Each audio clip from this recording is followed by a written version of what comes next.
तर थेट जाऊयात पुण्याच्या जिल्हाधिकारी कार्यालयाच्या बाहेर खासदार सुप्रिया सुळे यांचं आंदोलन सुरू आहे। नागरिकांना त्रासाला सामोरे जावे लागत आहे।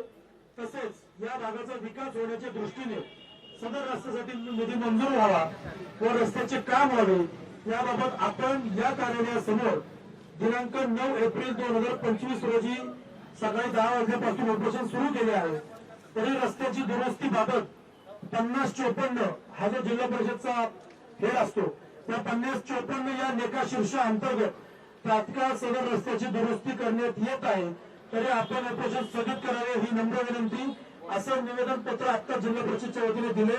यावर आता बोलत आहे आपण माहिती का घेऊया आणि आमचे काही प्रश्न आहेत तुम्ही विचारा मी विचारते तुम्ही म्हणताय की रस्त्याची दुरुस्ती करण्यात येत आहे ही कधी सुरू होणार काम हा आमचा पहिला प्रश्न।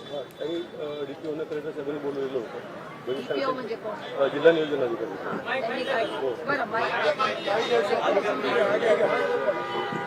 हळूहळू बोला आपण सोल्युशन मोडमध्ये आहोत तुम्ही टेन्शन घेऊ नका।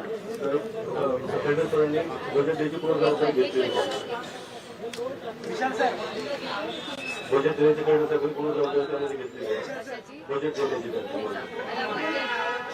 एक मिनिट आला बजेट किती लागेल याला? दुरुस्ती करता काही अंदाजे 50 लाख रुपये लागतात। 50 लाख रुपये हे 50 लाख रुपये कोण देणार? डीपीसी कडे मग आता याला किती दिवस लागणार? तेही लगेच काम सुरू तेच म्हणजे आम्हाला टाइमलाईन पाहिजे। पावसाळ्यापूर्वी काम पूर्ण होईल। चालू करायची तारीख सांगा आणि संपवायची तारीख सांगा। नाही यामध्ये सांगतो मी तुम्हाला प्रणव होते टेंडर होते टेंडर 50 दिवस लागतात। आम्हाला तारीख वाईज प्रोग्राम पाहिजे। तुम्ही सांगता की प्रोसेस बरोबर आहे आणि प्रशासकीय मान्यता आहे मग तसं असेल तर टाटा तुम्ही आम्हाला असं दिसतंय की तुम्ही फसवायला आलेला आहात। पावसाळ्याला अजून 2 महिनेच साहेब। एक पेन द्या मला तुम्ही तारीख आम्हाला प्रोग्राम द्या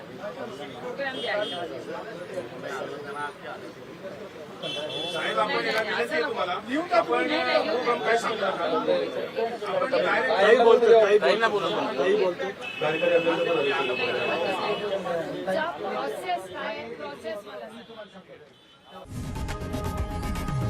लोकशाही मराठी ऐका पहा जागरूक रहा।